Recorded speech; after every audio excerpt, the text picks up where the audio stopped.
وہ اللہ کے بندو اگر محبت میں نہیں پڑھا جاتا تو حضور کے احسانات کو یاد رکھ کے درود پڑھا کرو. اور یہ بات میری نہیں ہے، یہ بات ہمارے امام اہل سنت الشاہ امام محمد رضا خان فاضل بریلوی رحمت اللہ تعالی علیہ کی بھی ہے. آپ کیا فرماتے ہیں؟ آپ فرماتے ہیں جو نہ بھولا ہم غریبوں کو رضا.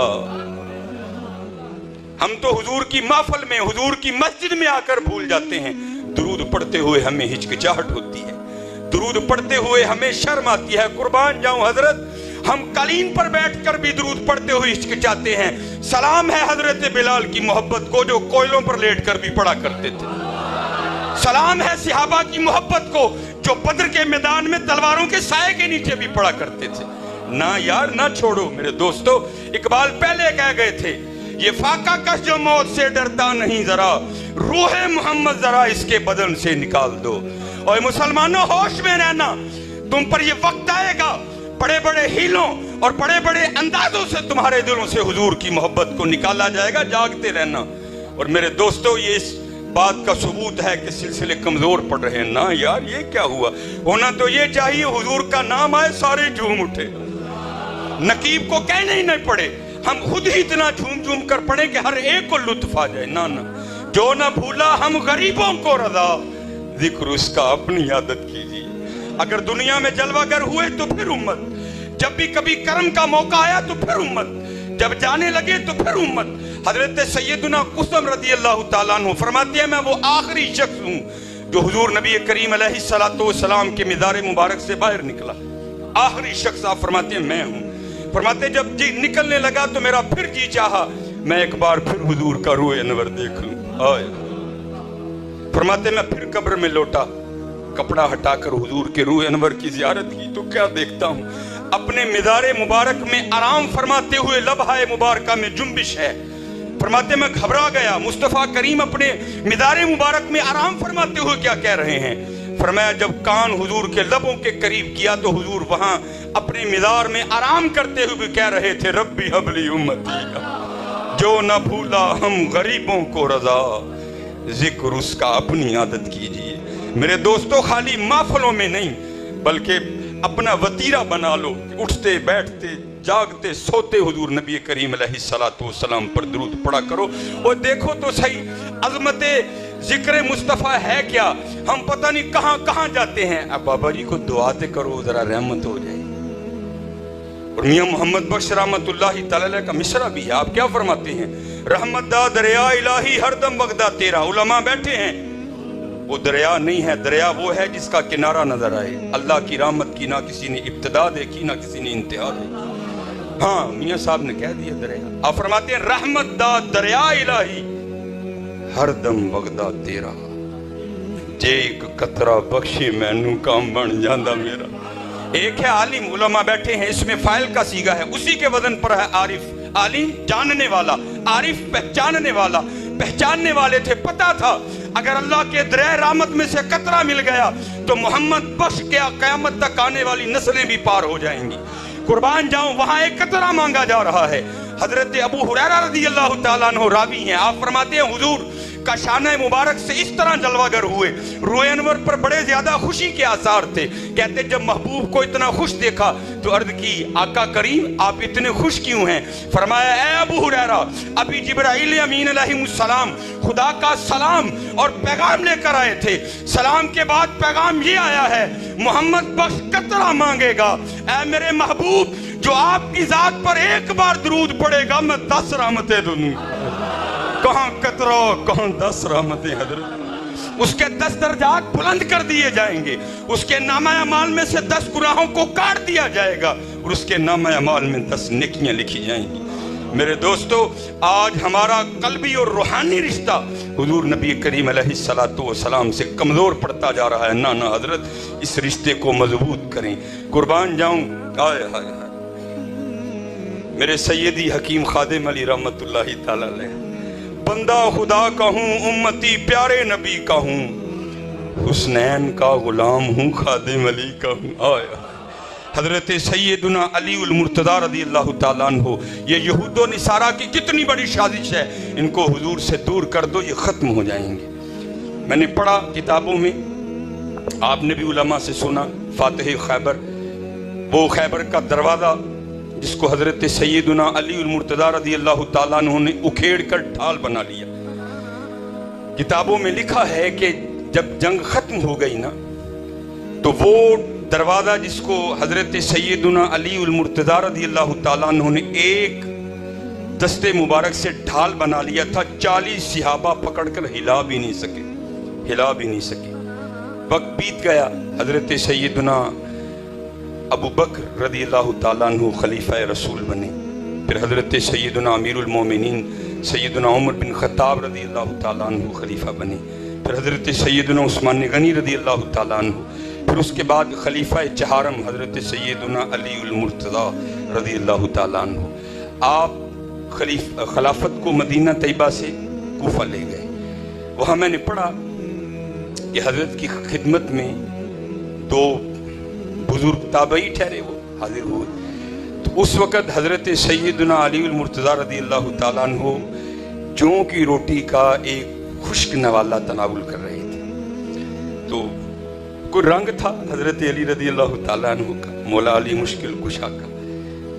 تو لکھتے ہیں کتابوں میں کہ وہ نوالہ چباتے ہوئے حضرت سیدنا علی المرتضیٰ رضی اللہ تعالیٰ عنہ کو تھوڑی مشکل کا سامنا کرنا پڑ رہا تھا، مشکل ہو رہی تھی تھوڑی چباتے ہوئے. وہ تابعی جنہوں نے سن رکھا تھا کہ حضرت سیدنا علی المرتضیٰ رضی اللہ تعالیٰ عنہ نے درہ خیبر کو اکھیڑ کر ایک ہاتھ سے ڈھال بنا لیا تھا، اور یہاں حضرت علی رضی اللہ تعالیٰ عنہ سے جوں کی روٹی کا خشک نوالہ بھی مشکل سے چبایا جا رہا ہے، کیونکہ منافق نہیں تھے، ماننے والے تھے، بات اندر نہیں رکھی، بارگاہ علی رضی اللہ تعالیٰ عنہ میں پیش کر دی. یا علی، یہ کیا رنگ ہے، وہ کیا رنگ ہے؟ تو حضرت علی رضی اللہ تعالیٰ عنہ کی مبارک آنکھوں میں آنسو آ گئے. آپ نے فرمایا سنو، یہاں جوں کی روٹی چباتے ہوئے علی کی اپنی طاقت لگ رہی ہے. ارے جب میں نے درہ خیبر اکھیڑ کر ایک ہاتھ سے ڈھال بنا لی تھی، ارے وہ نگاہ مصطفیٰ کی طاقت تھی. میرے دوستو، یہی سازش ہے کہ آج ان کو حضور سے دور کر دو. جب یہ حضور سے دور ہو جائیں گے پھر یہ کچھ بھی نہیں رہیں گے. الحمدللہ آج سیالکوٹ کی جس علمی شخصیت کے علم کو ہم خراج تحسین پیش کرنے جا رہے ہیں، یہ بھی اسی خانقاہ سے تعلق رکھتے ہیں. الحمدللہ فیض رسول خادمی مدہ ذلہ العالی بیٹھے ہیں، یہ بھی خادمی ہیں. آج خادمی رنگ غالب ہے، اور میں اگر حکیم خادم علی رحمت اللہ تعالیٰ علیہ کی بات نہ سناؤں تو یہ اپنے پیر خانے سے وفا نہیں ہوگا. ہاں حضرت، خشخش جتنا قدر نہ میرا میرے صاحب نو بڑے آئیاں. اگر صاحب کا تذکرہ نہ کروں تو یہ بے وفائی ہوگی، اگر صاحب کا نام چھوڑ دوں تو یہ بے وفائی ہوگی. خشخش جتنا قدر نہ میرا میرے صاحب نو بڑے آئیاں. میں گلیاں دا روڑا کوڑا محل چڑھایا سائیں. حضرت سلطان باہو کیا لکھتے ہیں؟ فرماتے ہیں نہ رب عرش معلّہ اتے نہ رب خانے کعبے ہو، گنگا تیرتھ مول نہ ملیا پینڈے بے حسابے ہو، نہ رب علم کتابی لبا نہ رب وچ محرابے ہو. عرض کی یا باہو پھر ملا کیسے؟ فرماتے ہیں جددہ مرشد ملیا باہو چھٹے سب عذابے ہو. نہ میں جوگی نہ میں جنگم نہ میں چلا کمایا ہوں، نہ میں پج مسیتی وڑیا نہ تسبہ کھڑکایا ہوں. جو دم غافل سو دم کافر مرشد اے فرمایا ہوں، کیوے کامل مرشد باہو جنہیں سونا رب ملایا ہوں. اگر ان کا نام نہ لوں تو حضور پھر بات نہیں بنے گی. اور میں نے یہ بات میرے سیدی قبلہ ڈاکٹر صاحب میرے مرشد بیٹھے ہیں، نہ آپ کی زبان سے سنی، نہ یہ بات میں نے حکیم عبدالحی رحمت اللہ تعالیٰ علیہ کی زبان سے سنی. میں لاہور تھا تو خادمی نسبت ہے ہماری، تو وہاں ایک جلالی عالم جن کا تعلق بھکی شریف سے ہے، انہوں نے مجھے یہ بات سنائی بعد میں. تو الحمدللہ وہ کہنے لگے اگر کہیں کو معاملہ ہو تو میں ثبوت کے طور پر موجود ہوں. میرے سیدی حکیم عبدالحی رحمت اللہ تعالیٰ علیہ فرمایا کرتے تھے بابا جی، الجنس یمیل الی الجنس، جنس جنس نہ میل کھاندی. کان کاواں چ بہن دینے تے کبوتر کبوتراں چ بہن دینے. کبھی کوا کبوتروں میں نہیں بیٹھے گا، کبھی کبوتر کووں میں نہیں بیٹھے گا. جنس جنس سے میل کھاتی ہے. تو ظاہر ہے پھر ولیوں کی محبت بھی ولیوں سے ہوگی. حضرت پیر سید جلال الدین مشہدی رحمت اللہ تعالیٰ علیہ حافظ الحدیث بہت نام کمایا. اب کیونکہ وقت بس میں گفتگو سمیٹنے لگا ہوں اپنی، تو اگر تھوڑا ادھر نکلوں گا تو وقت اور ہو جائے گا. الحمدللہ علماء کثیر تعداد میں بیٹھے ہیں، سب ان کی روحانی شان سے بھی آگاہ ہیں، ان کی علمی شان سے بھی آگاہ ہیں۔ دیکھیں نا، جن کے مرید اور شاگرد ڈاکٹر آصف اشرف جلالی ہوں تو پھر خود دیکھ لیں پیر کیا ہوگا۔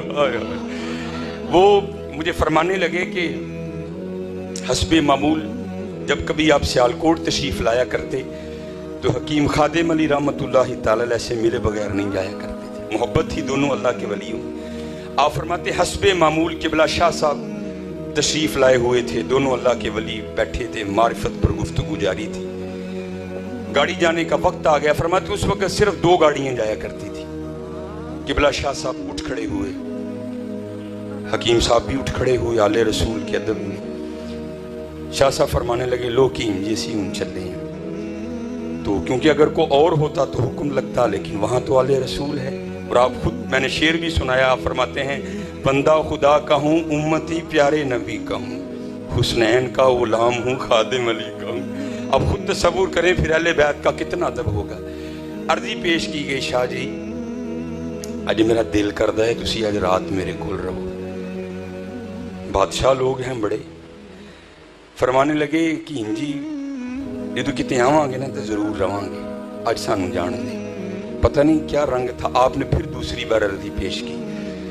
شاہ جی انہوں نے عذر یہ پیش کیا کہ میں نے جا کر بچوں کو اسباق پڑھانے، دورہ پڑھانا ہے۔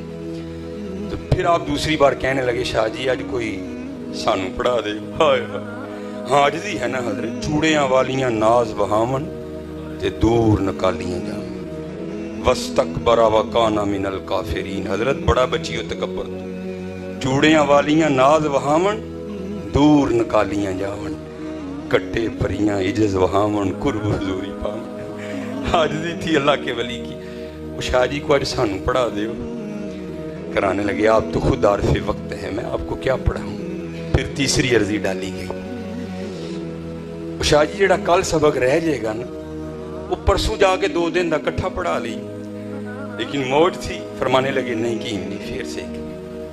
اب وہ بزرگ فرماتے ہیں کہ قبلہ شاہ سب تشریف لے گئے، ٹانگوں کا دور تھا۔ حکیم خادم علی رحمۃ اللہ تعالیٰ لے کر اپنی جگہ پر بیٹھ گئے، آنکھیں بند کر لیں، الٹی ہی چال چلتے ہیں دیوان گانے عشق۔ تھوڑی دیر بیتی تو قبلہ شاہ صاحب واپس تشریف لے آئے، اٹھے، استقبال کیا ان کا، بٹھایا، پوچھا شاہ جی گئے نہیں؟ یہ بتانے لگا ہوں جو حضور کے وفادار ہوتے ہیں پھر کیا رنگ بنتا ہے۔ پوچھتے ہیں شاہ جی گئے نہیں؟ کہنے لگے کہ جی ٹانگے دے جا کے بیٹھا ہوا، ٹانگا ٹرے آئے، چنگی بھلی دھوپ سی، پتہ نہیں کتوں بدل آیا تے چھما چھم وسن لگ گئے، ساتھ تیز ہوا ہے، موسم سردی کا ہے، اڈا دور ہے۔ میں نے کہا کہیں یہ نہ ہو بھیگ جاؤں، بخار آئے، بچوں کا ایک دن بچاتے